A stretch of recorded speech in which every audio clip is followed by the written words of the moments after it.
Hey Clashers, the Royal Champion Shards is the strongest strategy right now in the entire game. And if you remove the Fox from the Royal Champion, this entire strategy becomes even easier because you do not have to think about the Invis and the Fox timings. And from this point on, you just have to use all of your Invis spells on top of the Royal Champion to keep her alive for as long as possible to take down half the base. After that, just spam 16 dragons into the base. It cannot get any easier than this. And you will always 3-star. I will show you how. Let's dive in. With this strategy, you're super flexible when it comes down to a lot of pieces of your army. Which is first off, the Royal Champion with her active ability. Yes, you can use the Rocket Spear, but to be honest, the Haste Vial is just working totally fine. And you can have really controlled value on, okay, I want to get through those high hit point buildings. As well, the army, like the scroll bar, is super short, which makes it even more simple. For us, I think I would just go from this bottom side right here. And since we don't use a Fox, we have to keep her Invis non-stop. So you have to always count to 4 roundabout. If you overlap them a little bit, it's whatever. Don't worry, you have so many Invis spells, so it's fine. And since we're right now in an area where there's a lot of hit points, we're just using the active abilities, so we can get through all of those merge defenses really quick. Non-stop Invis, next Invis, next Invis, next Invis. Just making sure the Royal Champions keep moving forward, keep getting value, keep taking down defenses. Let's turn invisible again. And then tower left side is going to be taken care of. Now this one is a bit of special, the base, because we have a ring base setup or something like that. So you have to be careful with that. Let's see, is she dying? Yes, she is. That's fine. We can use the Invis on some other areas of the base as well. Now I think we want to have 2 air defenses.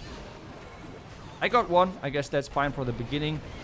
Warden behind. The Siege Barracks is the big game changer here because it means that you have less likely time fails, okay? So the Siege Barracks is going to help you a lot. If you have Invis left over like on this one, another thing which you can always do is just protect your troops, your queen, stuff like that, which always works amazing, especially if she has a lot of damage on her, like right now. So you can just do that, no problem. You don't have to blimp the core typically because there's always a dragon or 2 who are flying into the core, so that's fine.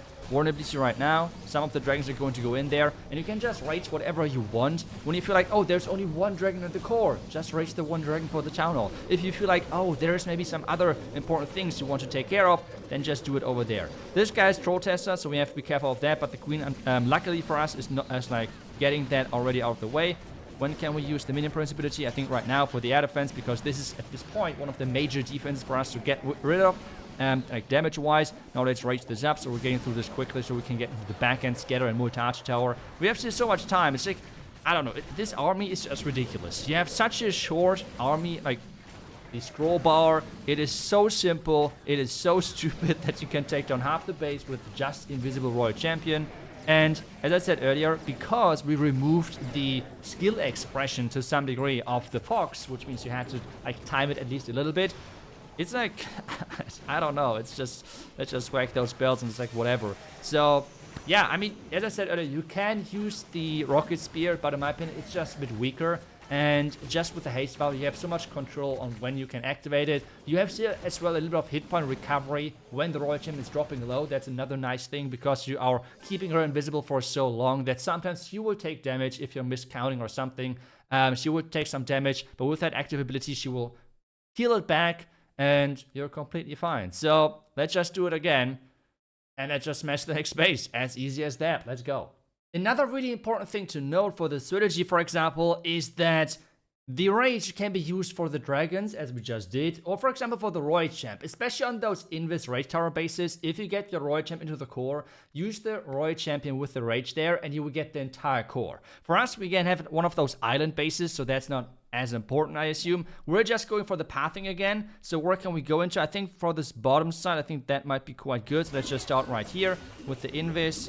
And then just keeping that Royal Champion invisible, just like this. And I think she should stay in there. No, she's jumping out of the Invis spell, so we're just redeploying another one. At this point, it's just non-stop activation. As well, since we're having a lot of hit points in front of us, this is where I'm going to use then the active ability.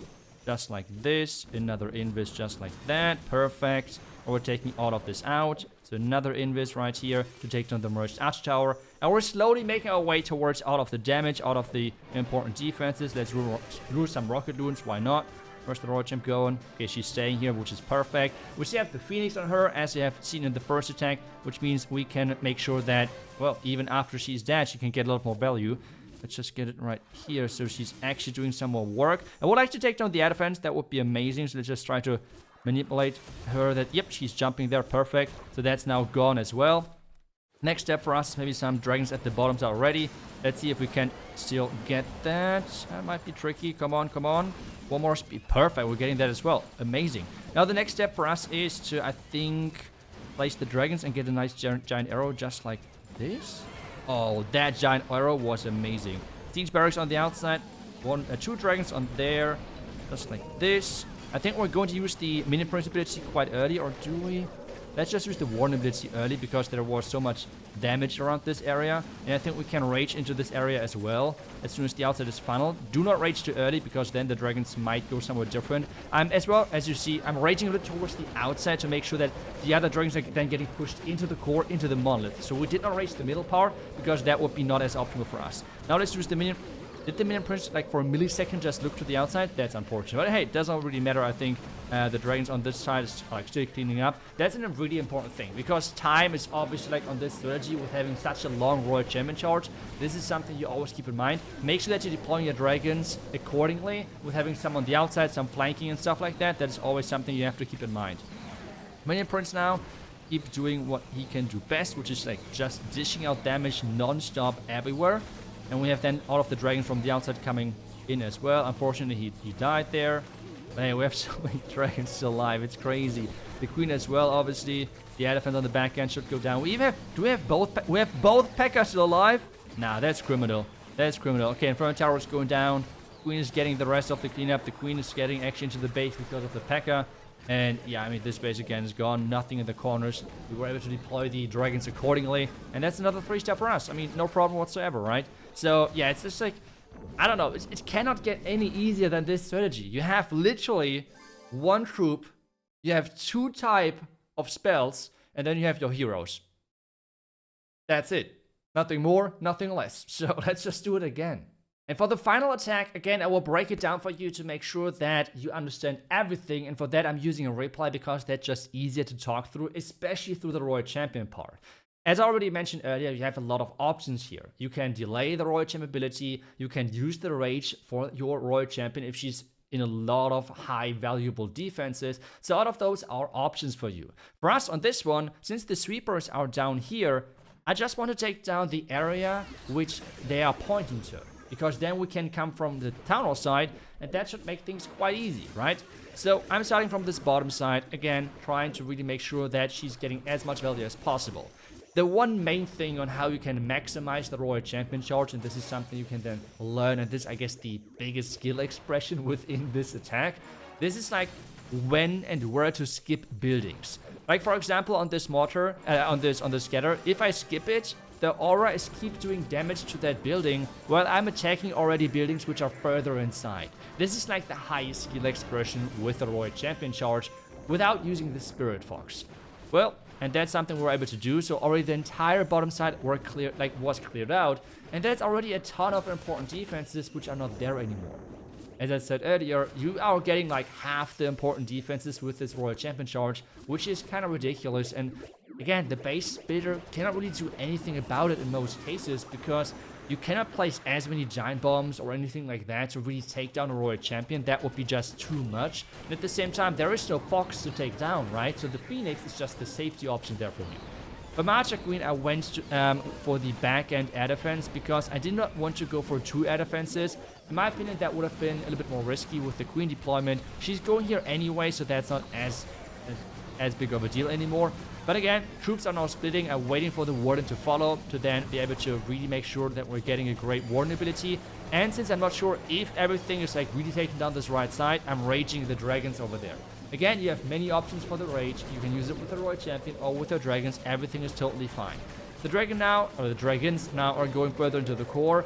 Even though at this point the only thing we can do is to use the minion prince ability because everything else was already deployed. This makes this strategy so simple as well. As well, something which you have seen is now those 3 dragons down here. This is an incredible important thing because we're using only dragons. You can as well replace some dragons with like baby dragons or headhunters if you would like to. But the goal of this video is to keep this strategy as simple as possible. And to be honest, you don't really need that. Like, having headhunters and everything makes it more complex, and a lot of times you don't really need those. Instead, making sure that you're having some of the dragons already starting with the cleanup early is a really significant and really important thing of this strategy to make sure that time fails are less likely for you.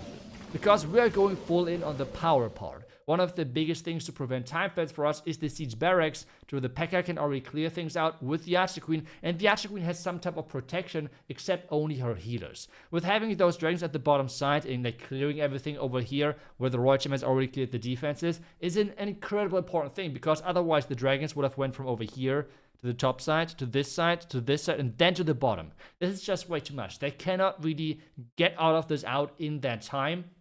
And this is why you have so many dragons, to really make sure that you can surround the base kind of with them, while still having the main push for us through the core. And this is how you play the strategy. The link is going to be down below the description. If you are struggling right now with like executing a couple of strategies, dragons are the way to go. It cannot get any easier. Better is always an option, because this is like where root riders are coming in, because there is no black mine or anything like that to counter root rider, while there are black mines to counter dragons. But if you have watched carefully, you should have no problems even with his black mines, especially if you time your warden right, and if you get your minion prince right with her with his ability with the henchman puppet, and they will always tank for you. So I hope you enjoyed the video. Thank you so much for watching. I will see you guys back tomorrow with the next one. Until then, see ya and bye bye.